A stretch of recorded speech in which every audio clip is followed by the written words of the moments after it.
Hi, welcome back to the channel. My name's Rebecca, I'm 44 years old.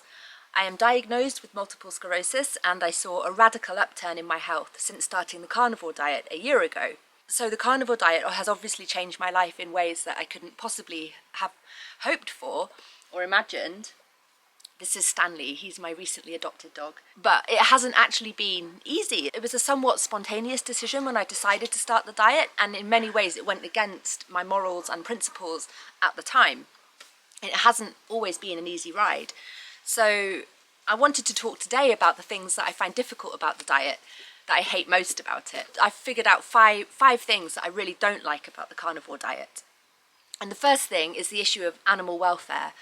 And linked to that is the fact that there's a lot of vegans around these days and they don't like to hear about carnivores. So that's I sympathise with that though, so I understand that. So I've kind of lumped these issues in together. Judgments from vegans and animal welfare issues.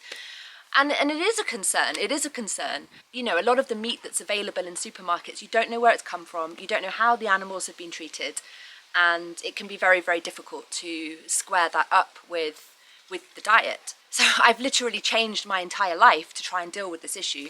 I try to shop as much as possible in the local eco shop that there's an eco farm near where I live, and I try to shop there. It is more expensive, but at least I know that the animals are being treated well. I'm a massive animal lover, so it's something that's really, really important to me, and I have had to come to terms with it.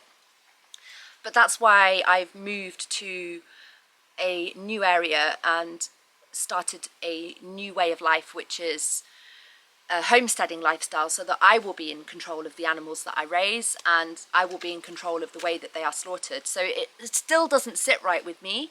However, I've come to feel on a deep level that this is the way of the world, and that it's survival of the fittest is I don't know, it's hard to justify because I do love animals, and I would never, there's certain animals I would never eat. I would never eat a dog, for example. So how can I justify eating octopuses, for example? You know, there's where do you draw the line? But I also think that by consuming plants, you're also consuming a living thing. Okay, they may not have a central nervous system, but they're still living things that want to survive and don't want to be pulled out of the ground. And there's a lot of ecological issues that go with farming and growing soya and wheat and you name it. So no system is perfect, and I've come to feel that first and foremost, if it's the proper human diet and our health is at stake, then it's something that I just have to accept and just try and find a way to make the most moral choices possible and prioritise the welfare of animals while they are alive.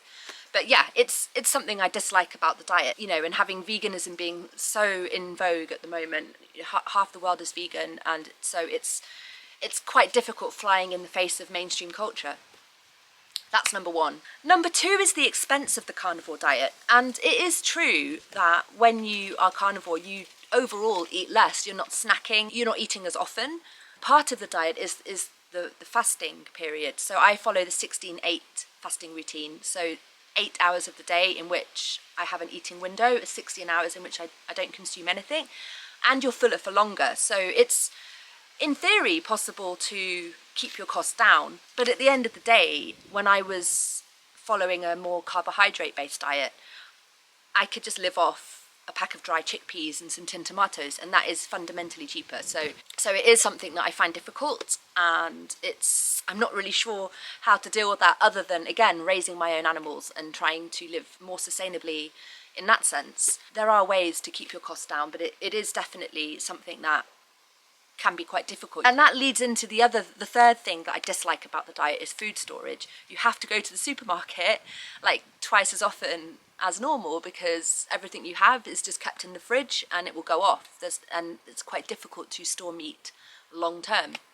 Obviously there are means of doing that. You can dry meat, you can freeze it, but there's pros and cons to all these things. You know, if you have a freezer full of meat and then your electricity goes, then you've lost that all. And I'm not sure how to dry meat. Storage and expense are two things which I'm having to contend with as a carnivore and try and work around. And I don't particularly enjoy that side of things. Fat disposal. I now have pans and plates that are just caked with fat, and it's disgusting, and you can't just pour it down the sink because you'll end up with fatbergs. I actually considered buying paper plates so that I wouldn't have to deal with this issue. I could just chuck everything away.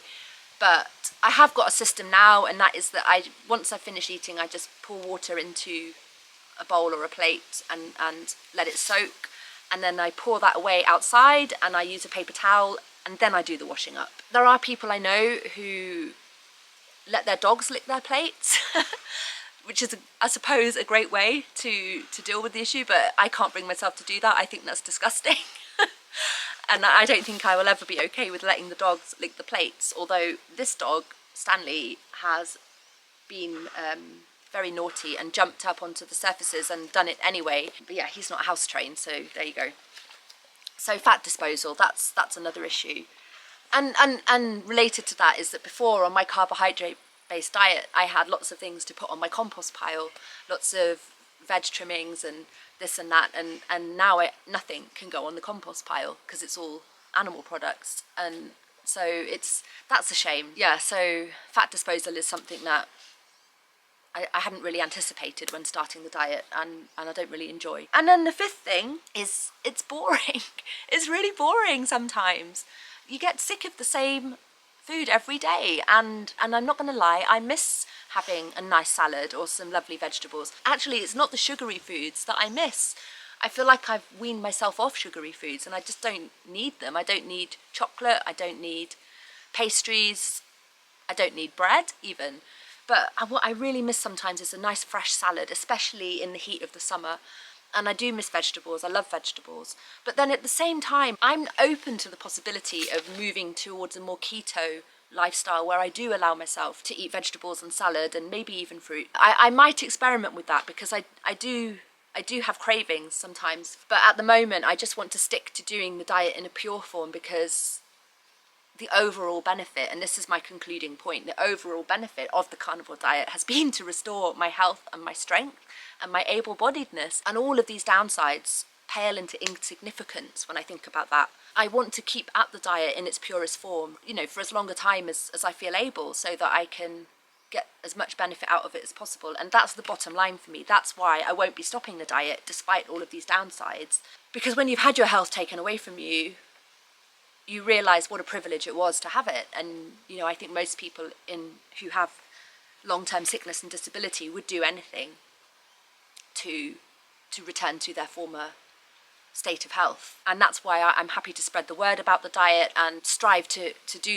just work around these downsides and make the most ethical choices possible in terms of animal welfare. And I think one thing that I would wish for is for vegans and carnivores to have more constructive discussions, because actually often we're on the same page and we're fighting with the same issues, and I think individual choices should be respected. So anyway, that's that. I just wanted to make a quick video, and I hope that you're all doing great wherever you are in the world, and I'll see you in the next video. Take care. Bye.